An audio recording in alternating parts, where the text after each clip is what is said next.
فلسطین کی خواتین کا جب جذبہ دیکھتے ہیں، ہندوستان مسلم خواتین کی ہم ان کے جذبات کو دیکھتے ہیں، کشمیری خواتین کے جذبات کو دیکھتے ہیں کہ جب ان کے سامنے جوان بیٹوں کی لاشیں پڑی ہوتی ہیں، جوان بیٹے سامنے سسک کر ہندوؤں کے سامراجی جو ہے نا طاقتوں کی وجہ سے سسک کر جانے دے رہے ہوتے ہیں، مگر اس کے باوجود ان کی مائیں سامنے بیٹھ کر فخر محسوس کر رہی ہوتی ہیں کہ ہمیں اپنے بیٹے کی اس شہادت کے اوپر فخر ہے کہ ہمارا بیٹا کسی عام چوری ڈکیتی کے اندر نہیں مارا گیا، ہمارے بیٹے نے اگر جان دی ہے تو اسلام کی سربلندی کے لیے اپنی جان کو قربان کیا ہے۔ یہ آج بھی جب ہم ان ماؤں بہنوں بیٹیوں کے جذبات کو دیکھتے ہیں تو ہمیں حضرت خنساء رضی اللہ تعالی عنہا کی یاد تازہ ہو جاتی ہے۔ حضرت خنساء رضی اللہ تعالی عنہا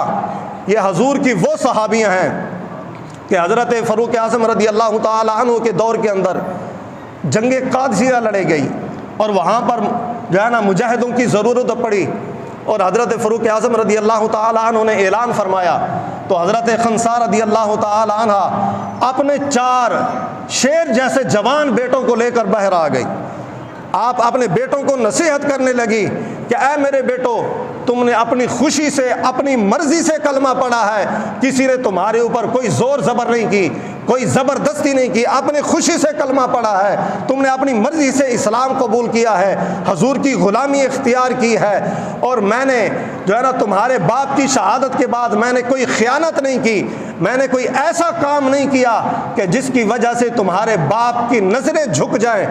اور میں نے تمہیں اپنا حلال کا دودھ پلایا ہے، تمہاری رگوں کے اندر میرا دودھ شامل ہے۔ فرمایا کہ آج اسلام کو ضرورت پڑ گئی ہے۔ اللہ رب العالمین کا فرمان ہے کہ یا ایھا الذین آمنوا اصبروا وصابروا، فرمایا کہ اے ایمان والو تم صبر کرو، وصابروا، اور صبر کرنے کے اندر کافروں سے آگے بڑھ جاؤ اور تقوی اختیار کرو۔ فرمایا کہ آج تمہاری اسلام کو ضرورت پڑ گئی ہے،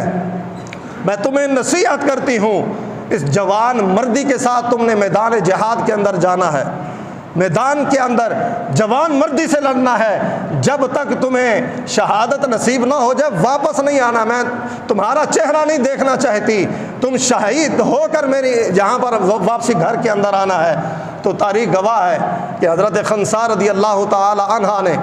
اپنے 4 بیٹوں کو جنگ قادسیہ کے اندر روانہ فرمایا، اور چاروں کے چاروں شیر کی طرح لڑتے ہوئے شہید ہو گئے۔ اور آپ کی والدہ کو حضرت خنساء رضی اللہ تعالی عنہا کو جب خبر دی گئی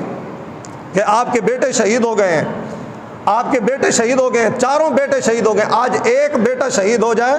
جوان بیٹا شہید ہو جائے تو ماں پاگل ہو جاتی ہے کہ میرا جوان شیر جیسا بیٹا شہید ہو گیا، فوت ہو گیا ہے، اپنی موت مر جائے، چاہے کوئی اس کے اوپر ظلم نہ بھی کرے، اپنی موت مر جائے، بیمار ہو کر دنیا سے چلا جائے۔ ایک ماں کا کلیجہ ہوتا ہے، ایک ماں کی اپنے اولاد کے ساتھ محبت ہوتی ہے، ایک شفقت ہوتی ہے جو ماں برداشت نہیں کر سکتی اپنے جوان بیٹے کی موت کو۔ لیکن وہ منظر تو یاد کرو کہ ایک ماں کو خبر دی جا رہی ہے کہ اے خنساء رضی اللہ تعالی عنہا، تیرے 4 بیٹے جام شہادت نوش کر چکے ہیں،